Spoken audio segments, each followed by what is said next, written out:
Saplāksnis ir daudzpusīgs materiāls, kas tiek ražots līmējot kopā plānas koksnes finiera kārtas. Ražošanas optimizācija un pievienotās vērtības radīšana ir būtiska mūsdienīgā saplākšņa ražošanā. Papildu vērtība tiek radīta maksimāli izmantojot izejmateriālus ienesīgā un ilgtspējīgā veidā. Šajā videoklipā redzams viss saplākšņa ražošanas process, no finierklučiem un finiera līdz pat gatavu saplākšņu paneļu izgatavošanai.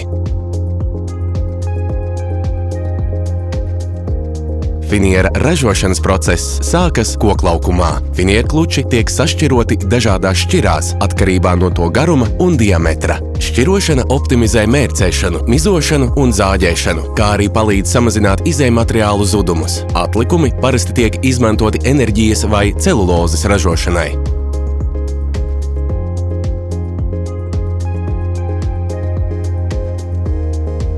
Finiera lobīšana ietver finierkluča centrēšanu, lobīšanu, finiera kvalitātes noteikšanu, pieciršanu, kraušanu un krautnes apstrādi.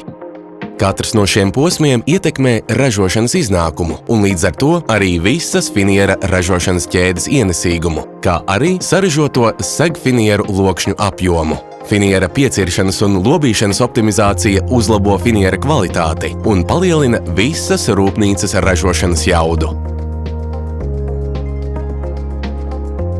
Tā kā koksnes izejmateriāli veido vislielāko ražošanas izmaksu daļu, pat nelielu finiera atgriezumu izmešana ir dārga, tāpēc šos materiālus nepieciešams atkārtoti izmantot, lai samazinātu zudumus. To iespējams panākt ar efektīvu finiera saaudzēšanu, precīzi nosakot defektus un pareizi piecārtot finieri.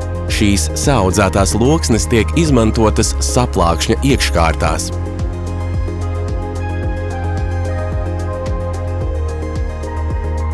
Finiera žāvēšana ir būtisks finiera ražošanas posms. Žāvēšanas procesā tiek izmantots karsts un mitrs gaiss, lai no loksnēm izvadītu mitrumu, līdz tās sasniedz optimālo mitruma līmeni saplākšņa ražošanai. Pareiza un efektīva žāvēšana uzlabo finiera kvalitāti un palielina ražošanas ražīgumu. Optimāli finiera žāvēšanas apstākļi, iekārtas, kontroles sistēmas un procesi ļauj iegūt vairāk augstākas kvalitātes finiera, patērējot mazāk enerģijas un izejmateriālu un radot mazāk atlikumu.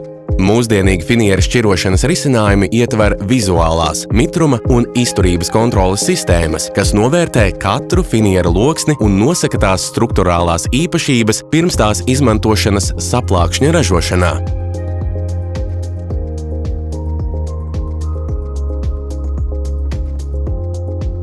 Finiera plaisu un zaru vietu labošana ir viens no izmaksu ziņā efektīvākajiem veidiem, kā palielināt gala produkta vērtību, saražojot augstākās šķiras saplāksni. Ielikņu izmantošana palielina finiera daudzumu, ko iespējams izmantot saplākšņa ražošanā. Saaudzējot virskārtas finieri, iespējams savienot sloksnes, kuru izmērs ir tikai 200 mm, pārvēršot tās pilna izmēra finiera loksnēs. Tas ir īpaši svarīgi, ražojot bērza un citas cietkoksnes saplāksni, jo ir būtiski izmantot katru izejmateriālu milimetru. Savienojumi nodrošina saaudzētās finiera loksnes kvalitāti, vienlaikus paliekot neredzami. Saaudzējot finiera iekškārtu platumā nejauši atlasītas finiera loksnes, var salikt pilna izmēra finiera loksnēs, ko izmanto saplākšņa paneļa iekškārtās. Šis process ļauj apvienot dažādu izmēru finiera loksnes pilna izmēra loksnēs, kas paredzētas saplākšņa iekšējām kārtām. Iekškārtu finiera saaudzēšana ir viens no labākajiem veidiem, kā pilnībā izmantot visu izejmateriālu, nevis to pārstrādāt celulozes vai enerģijas ieguvēji.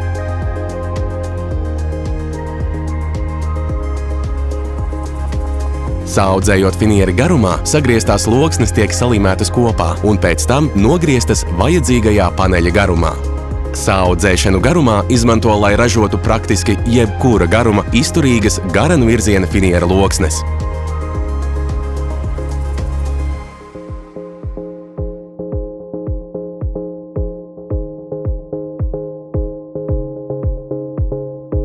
Ceļš no finiera līdz saplāksnim sākas ar saklāšanu. Virskārtas finieris, garenvirziena iekškārtas finieris un šķērsvirziena iekškārtas finieris tiek automātiski padots saklāšanas iekārtā pareizā secībā, lai izveidotu savstarpēji perpendikulāru kārtu konstrukciju. Vienmērīgs līmes uznesums starp katru no kārtām rada īpaši spēcīgu saķeri. Optimizēta līmes izmantošana uz vienas finiera puses ir viens no veidiem, kā nodrošināt ilgtspējīgu ražošanu. Karstā presēšana nodrošina katra saplākšņa paneļa mehānisko izturību. Saplākšņa paneļi vispirms tiek presēti istabas temperatūrā, lai padarītu tos pietiekami izturīgus automātiskai apstrādei. Pēc tam paneļi tiek saspiesti starp karstās preses plātnēm, lai panāktu līmes sacietēšanu starp finieru kārtām.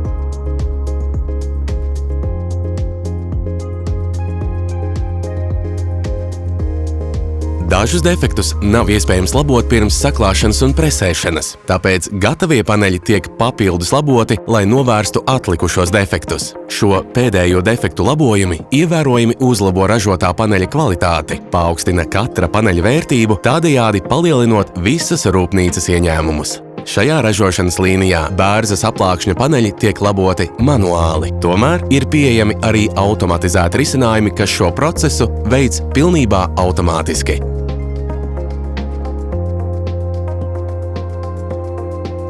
Dažādiem klientiem ir dažādas prasības gatavajiem paneļiem, tāpēc ražošanas pēdējais posms katrā rūpnīcā var nedaudz atšķirties.